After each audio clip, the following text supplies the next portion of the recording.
Namaskar friend, welcome to Biolife SSR. I am Soumyaranjan Routray. Today ବହୁତ important ବିଷୟକୁ discussion କରିବା. କ'ଣ ସବୁ ଇମ୍ପୋର୍ଟାଣ୍ଟ ବିଷୟବସ୍ତୁ ଅଛି ଆସନ୍ତୁ ଦେଖିବା. ପ୍ରଥମ ଜିନିଷ ହେଲା cell and tissue and organ. ଆ ଭିତରେ କ'ଣ ସମ୍ପର୍କ ଅଛି ତା ବିଷୟରେ ଜାଣିବା. ଆଉ ଗୋଟେ ଟପିକ୍ ହେଉଛି ସେଲ୍ ଟାଇପ୍ସ. ସେଲ୍ର କ'ଣ ପ୍ରକାର ସବୁ ଅଛି ଜାଣିବା.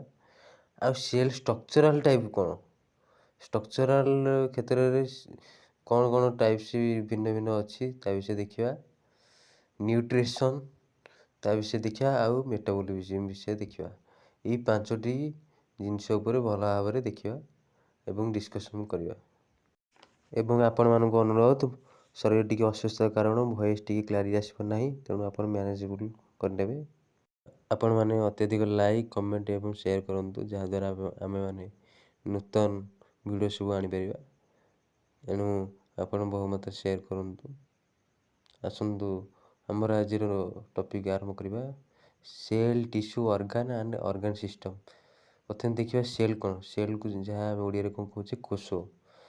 ଏ cell is the basic structural and function unit of life. All living organisms are made of cells. Cell ଆମେ କୋଷ ଆମେ କହିଲେ କ'ଣ ବୁଝିବା, କୋଷ ଦ୍ୱାରା ହିଁ ଯେକୌଣସି ଜୀବଜନ୍ତୁମାନଙ୍କର ଅଙ୍ଗ ପ୍ରତ୍ୟଙ୍ଗ ସବୁ ଗଠିତ. କୋଷ ହିଁ ଜୀବନର ମୂଳବିନ୍ଦୁ ଅଟେ. ତେଣୁ କୋଷ ଦ୍ୱାରା ଆମ ଶରୀର ସୃଷ୍ଟି ଏବଂ ଏହି କୋଷରୁ ବିଭିନ୍ନ ପ୍ରକାର ସମ୍ପର୍କ ଅଛି.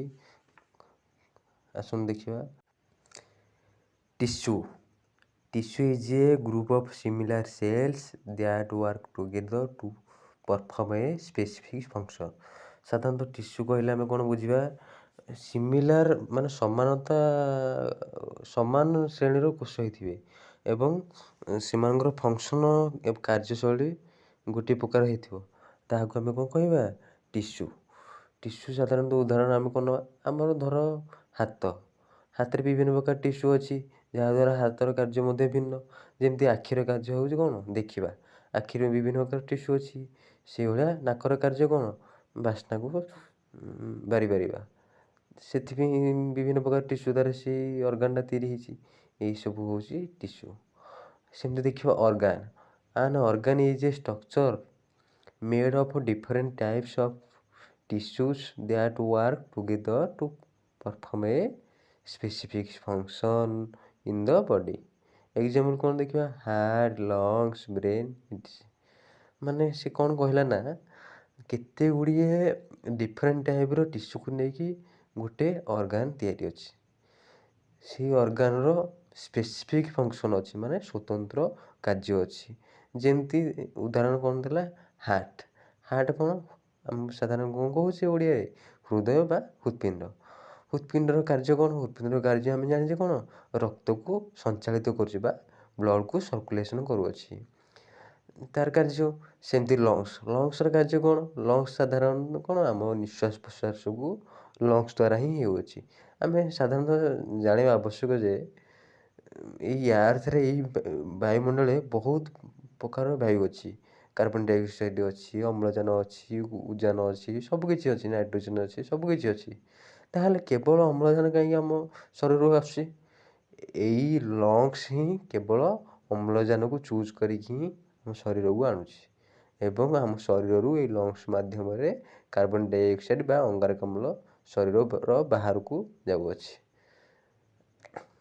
ଚାଲନ୍ତୁ ଦେଖିବା ଅର୍ଗାନ୍ ସିଷ୍ଟମ୍ କ'ଣ. An organ system is a group of organs that work together to perform a major function in the body. Example କ'ଣ, circulatory system, digestive system, reproductive system. ମାନେ ସର୍କୁଲେଟରୀ ସିଷ୍ଟମ୍, ସାଧାରଣ ସର୍କୁଲେଟରୀ ସିଷ୍ଟମ୍ରେ କ'ଣ involve ହେଉଛି, lungs involve ହେଉଛି, heart involve ହେଉଛି, ଆଉ ବିଭିନ୍ନ ପ୍ରକାର ଅର୍ଗାନ୍ ସବୁ, ଭେନ୍, ଆର୍ଟେରୀ ସବୁକିଛି ଇନଭଲ୍ଭ ହେଉଛି. ଆଉ ବ୍ଲଡ଼ ସର୍କୁଲେସନ୍ଟା ଆମର କ'ଣ ହେଉଛି, ହାର୍ଟ ପାଖକୁ ଆସୁଛି ବ୍ଲଡ଼, ତାହା ସହିତ ଲଙ୍ଗସ୍ରୁ ଯେଉଁ ଅକ୍ସିଜେନ୍ ଆସିଛି ତାହା ସହିତ ମିଶୁଛି ଏବଂ ଅକ୍ସି ହିମୋଗ୍ଲୋବିନ୍ ସୃଷ୍ଟି ହୋଇ ବିଭିନ୍ନ ଅର୍ଗାନ୍ ପାଖକୁ ବା ବିଭିନ୍ନ ସେଲ୍ ପାଖକୁ ଯାଇକି ପହଞ୍ଚୁଛି. ଆସନ୍ତୁ ଦେଖିବା ଆମ ସାଧାରଣତଃ ବିଭିନ୍ନ ପ୍ରକାର ଲିଭିଂ ସେଲ୍କୁ ହିଁ ନେଇକି ଜୀବନ୍ତ କୋଷଗୁଡ଼ିକୁ ନେଇ କ'ଣ ତିଆରି ହେଇଛି ଟିସ୍ୟୁ। ସେମିତି ଟିସ୍ୟୁକୁ ନେଇ କ'ଣ ଗୋଟେ ଅର୍ଗାନ୍ ତିଆରି ହେଇଛି। ଯେମିତି ଏଇ ଫିଗରରେ ଦେଇଛି ଅର୍ଗାନ୍ କ'ଣ ପାକସ୍ଥଳୀ ଦେଇଛି, ଯାହାକୁ ଆମେ ଇଂରାଜୀରେ କ'ଣ କହୁଛେ ଷ୍ଟୋମାକ୍। ସେଇଭଳି ଡାଇଜେସିଭ୍ ସିଷ୍ଟମ୍ରେ ବିଭିନ୍ନ ପ୍ରକାର ଅର୍ଗାନ୍ ଇନଭଲ୍ଭ ହେଉଛି, ଯେମିତି liver, stomach, large intestine, small intestine, ଏଇସବୁକୁ ନେଇକି କ'ଣ ଆମର ସୃଷ୍ଟି ହେଉଛି ଡାଇଜେସିଭ୍ ସିଷ୍ଟମ୍। ସବୁ ଅର୍ଗାନ୍ ସିଷ୍ଟମ୍କୁ ନେଇ କ'ଣ ଗଠିତ ଅର୍ଗାନିଜିମ୍। ଚାଲନ୍ତୁ ଦେଖିବା ସେଲ୍ସ ଟାଇପ୍। ସାଧାରଣତଃ କୋଷର ପ୍ରକାର କ'ଣ କ'ଣ ଅଛି, ମୁଖ୍ୟ ପ୍ରକାର ଗୋଟେ ହେଲା ୟୁନିସେଲୁଲାର, ଗୋଟେ ହେଲା ମଲ୍ଟିସେଲୁଲାର। ଯାହାକୁ ୟୁନିସେଲୁଲାର ଆମେ କ'ଣ ଓଡ଼ିଆରେ କହୁଛେ ଏକକୋଷୀ, ମଲ୍ଟିସେଲୁଲାରକୁ କ'ଣ କହୁଛେ ବହୁକୋଷୀ। ଆସନ୍ତୁ ଦେଖିବା ୟୁନିସେଲୁଲାର। ଇଟ୍ organisms consist of a single cell that perform all life functions. Example amoeba, bacteria, paramecium, etc. ଦେଖନ୍ତୁ ଉପରୋକ୍ତ ଉଦାହରଣ ଗୁଡ଼ିକ ୟୁନିସେଲୁଲାର ଉଦାହରଣ ଏବଂ ମଲ୍ଟିସେଲୁଲାର ଅର୍ଗାନିଜମର ଉଦାହରଣ ଗୁଡ଼ିକ ଦେଇଅଛି। ଏଇସବୁ ଉଦାହରଣକୁ ନେଇ ଗଠିତ। ଆସନ୍ତୁ ଦେଖିବା ମଲ୍ଟିସେଲୁଲାର କ'ଣ। ଇଟ୍ organisms consist of two or more cells that different organ function also be different. Man, lion, tiger and cat, cow, etc. So unicellular କହିଲେ ଆମେ ଜାଣିଛୁ ଗୋଟିଏ କୋଷ, ମଲ୍ଟିସେଲୁଲାର କହିଲେ ମାନେ ବହୁକୋଷୀ। ଅନେକ ଗୁଡ଼ିଏ କୋଷକୁ ନେଇକି ତିଆରି ତାର ଫଙ୍କସନ୍ ବି ସ୍ୱତନ୍ତ୍ର। ଆସନ୍ତୁ ଦେଖିବା ଆଉ ଗୋଟେ ନୂତନ topic body organisms cell structure types. Cell structure types mainly two types, ଗୋଟେ ହେଲା ପ୍ରୋକାରିଓଟିକ୍ ଆଉ ଗୋଟେ ହେଲା ୟୁକାରିଓଟିକ୍। ପ୍ରୋକାରିଓଟିକ୍ ପ୍ରଥମେ ଦେଖିବା। All cell organelles and nucleus do not present, organelle absent, DNA arrange circular. So ଦେଖିବାକୁ ଗଲେ ଅର୍ଗାନେଲ୍ ଆମେ କ'ଣ କହୁଛେ କୋଷ ଅଙ୍ଗିକା ଯେଉଁଥିରେ ସବୁ ଅର୍ଗାନ୍ ସବୁ ପ୍ରେଜେଣ୍ଟ। ସେମିତି DNAଟା ସାଧାରଣତଃ ଲିନିୟର ଥାଏ କିନ୍ତୁ ଏଠି ସର୍କୁଲାର ଥାଏ।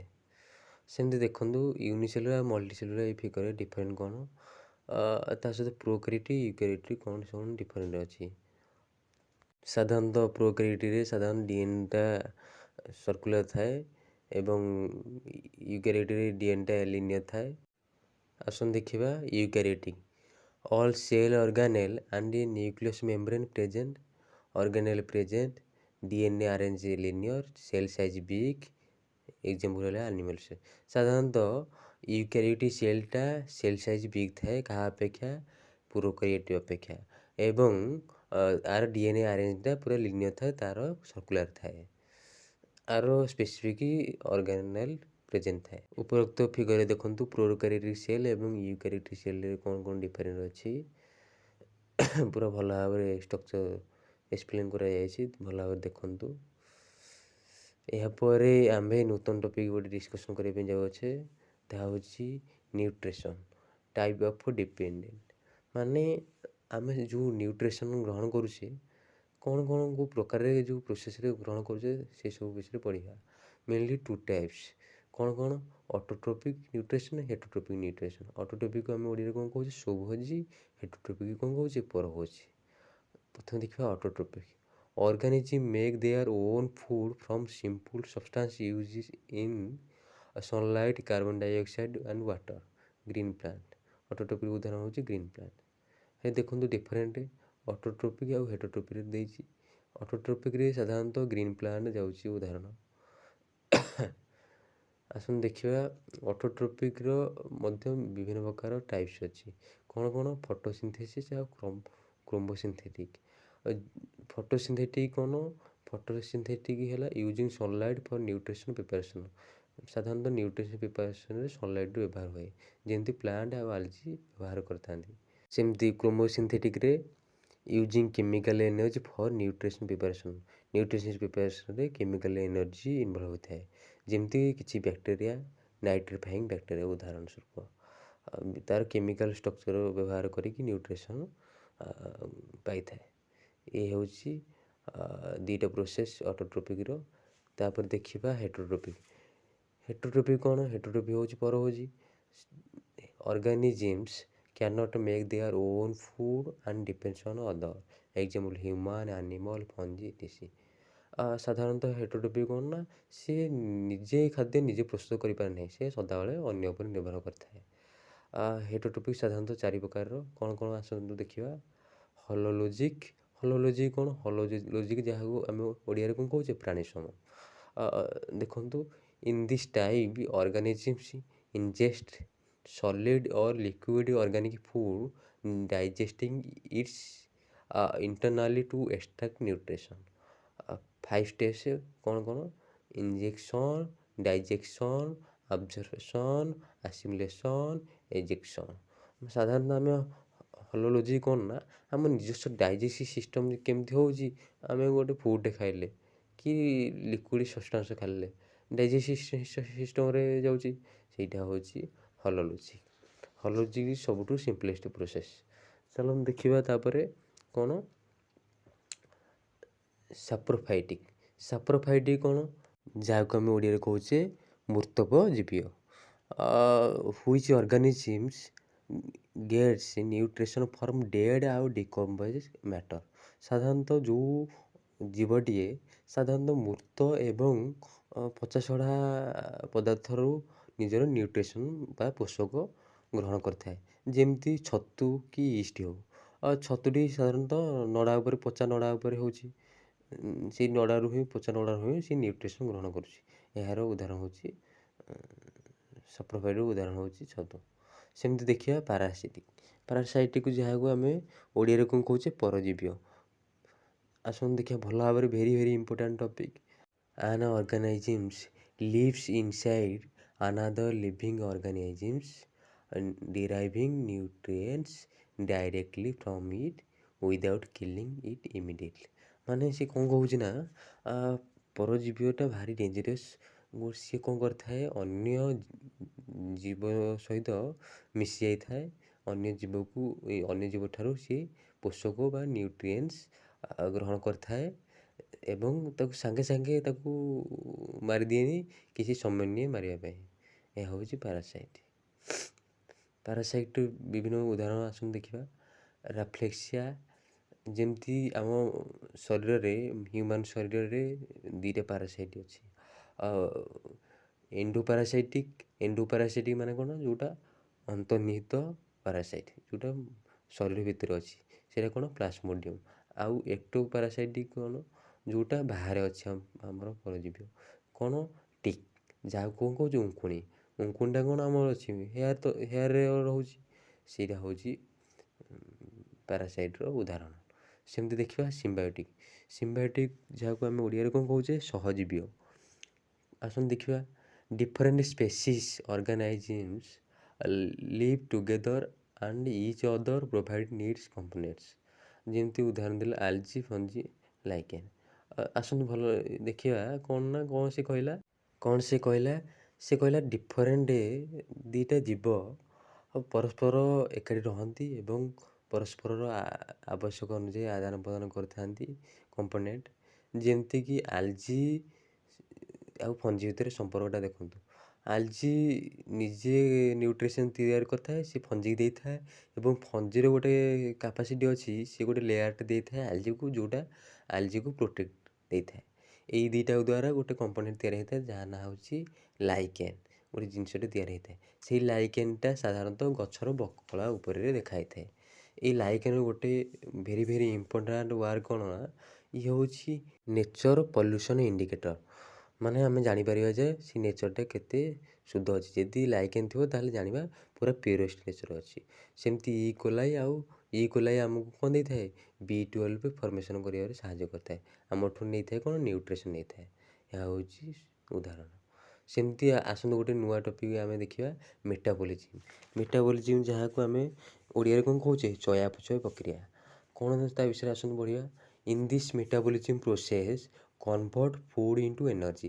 ସାଧାରଣତଃ ଏହି ପ୍ରକ୍ରିୟାରେ କ'ଣ ହେଇଥାଏ?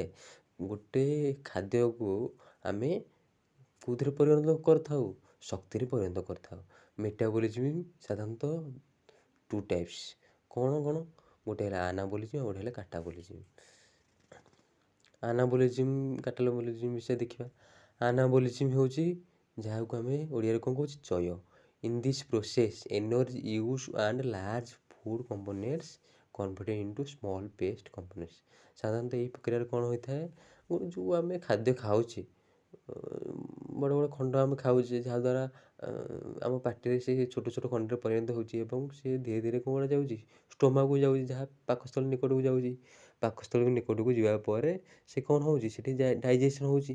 ସେ ଯେଉଁ ପାକସ୍ଥଳୀ ନିକଟକୁ ଯାଇ ପହଞ୍ଚିଲା, ସେଇ ପର୍ଯ୍ୟନ୍ତ ଯେଉଁ ପ୍ରକ୍ରିୟା ସବୁ ଘଟିଲା ସେଇଟା ହେଉଛି ଚୟ, ବା ତାକୁ କ'ଣ କହୁଛେ, ଆନାବୋଲିଜିମ୍। ସେମିତି କାଟାବୋଲିଜିମ୍ କ'ଣ, in this process energy adenosine triphosphate release properly food components are digesting. ମାନେ ସେ କ'ଣ କହୁଛି ନା, ଏଇ ଅପଚୟ ପ୍ରକ୍ରିୟାରେ ବା କାଟାବୋଲିଜିମ୍ ପ୍ରକ୍ରିୟାରେ କ'ଣ ହେଉଛି, ଏଠି ବି ରିଲିଜ୍ ହେଉଛି ସେ ସିମ୍ପଲେଷ୍ଟ ଫୁଡ୍ ଠାରୁ। ଏହା ହେଉଛି କାଟାବୋଲିଜିମ୍ ପ୍ରୋସେସ୍। ଏଇଠାରେ ଆମର ସମାପ୍ତ ହେଲା ଆଜିର କ୍ଲାସ୍ଟି।